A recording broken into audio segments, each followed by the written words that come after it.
Hello, brothers and sisters, and welcome to day 301 of the Chronological Read Through the Bible. Today, for my commentary, I'm going to be in Matthew chapter 25, and I'm looking at the first part of Matthew chapter 25, in particular, the parable of the 10 virgins.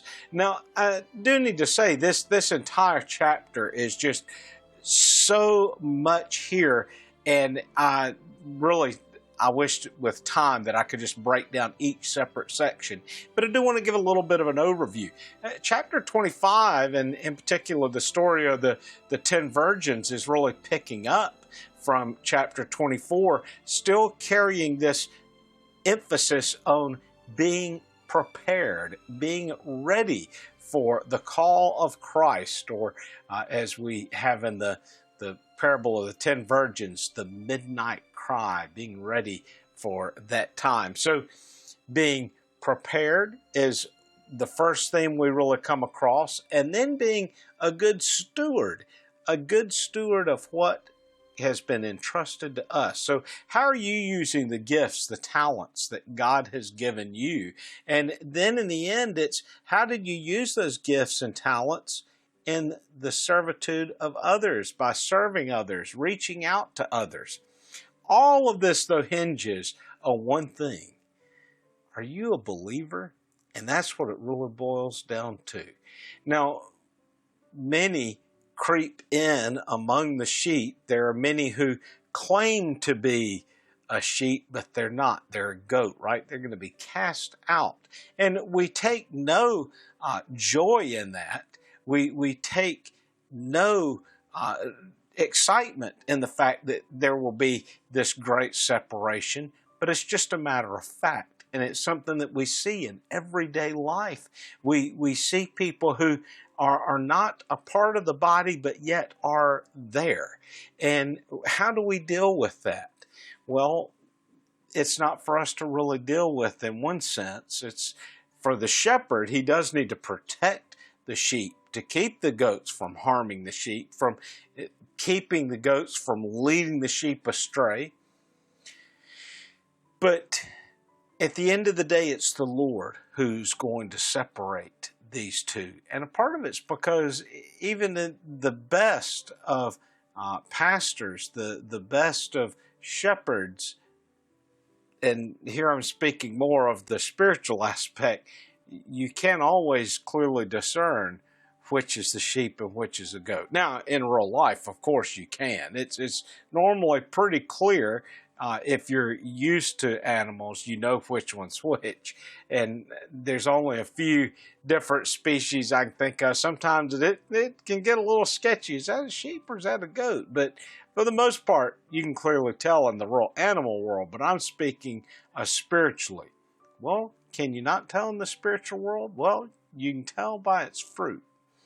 But nobody likes that determination to be done by man. I'm not saying that it's not at times a position for church leadership to make that decision or determination. But ultimately, we can rest at ease that God will separate, that no goats will accidentally slip into heaven.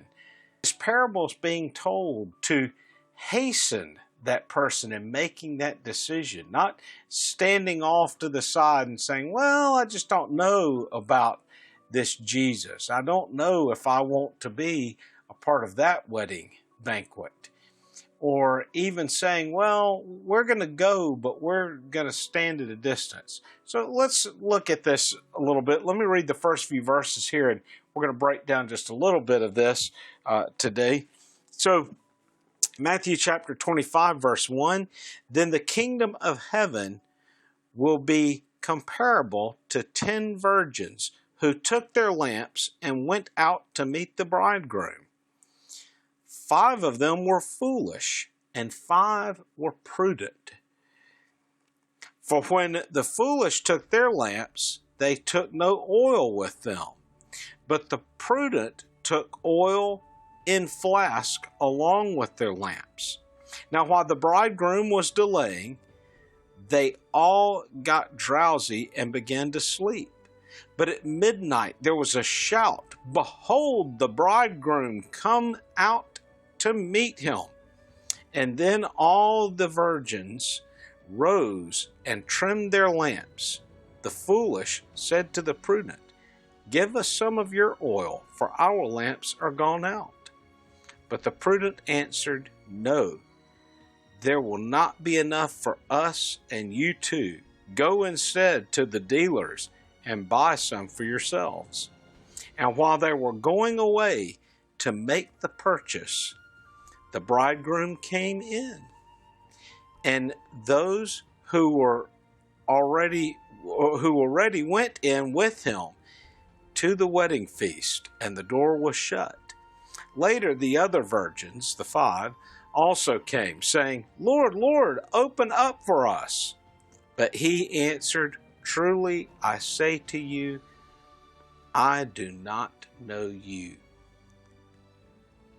You don't want to be standing on that side of the door at the end of time, do you?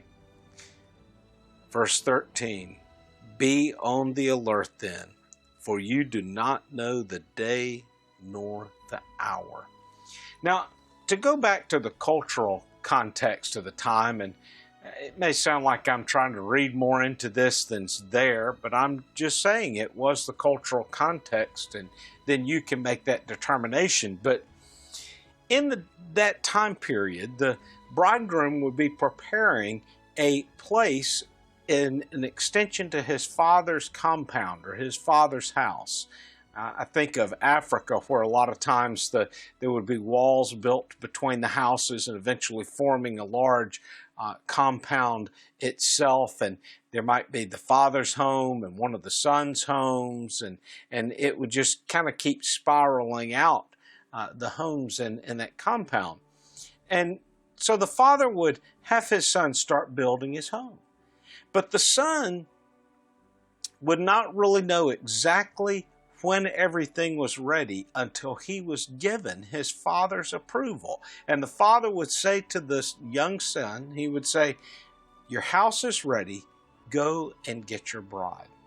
And though I'm speaking of it in terms like nobody knows, well, in a sense, they didn't know until the Father gave his go-ahead. That's sort of what we see in a spiritual world today, isn't it? Jesus said, no man knows the time. He says he doesn't know, only the Father knows. And it's kind of giving that picture again of the bridegroom coming after his bride. So this was where they're all waiting. They're waiting for the bridegroom to show up, and he's been delayed. And he's been delayed probably because the father said, well, you need to do this here, and you need to finish this before you go to get your bride. And so once all those things were completed, the father then would say, okay, it's time to get your bride. But what of the oil? Well, the oil really pictures their faith. And you can't purchase faith from another person. You know, this is where they tried to borrow faith from the other 5 who had their flask to top off their lamp. They were told to go to the stores and buy it, but the stores were already closed. So they came unprepared. And there are so many today who are unprepared, not just for the return of the Lord, but they're unprepared for the day of calamity that comes upon their life. This again comes back to the picture of building your house upon the rock instead of building it upon the sand. You don't know when calamity is going to hit. You don't even know what the level of calamity would be. I sometimes tell people, think of the absolute worst news you could get. Now, as a believer, how will you withstand that news? How will you withstand that event? And it's not to try to get people to think in a doom and gloom perspective on things, but especially in the Western world. Here in America, we live in such a comfortable society in many ways that people don't think about when that terrible time could come, because they're used to things being relatively easy. And it's not that I want you to go to a dark place, but I do want you to think of, if calamity hit right now, if I discovered that I had cancer, how would I respond to that? How would I look to the Lord to help me walk through that? Or if I had news that a loved one had suddenly died in an auto accident, how should I respond? What will be my response? You should think of these things and then ask God, is my faith where it needs to be for that time of difficulty? And if not, this is the day. The day of peace is the time to work on constructing your spiritual walls. And I'm not meaning working on your faith. I'm meaning, though, working to deepen your walk with the Lord. You can't do anything, of course, to earn your faith other than surrender your life to Christ. That's all you can do. But reading God's Word, spending time in prayer, walking with Him, serving Him, these things only deepen your faith in the Lord. Taking that step of faith builds your faith in Him. Why not go out and share the gospel with people? Why not go to the hospital and visit those there?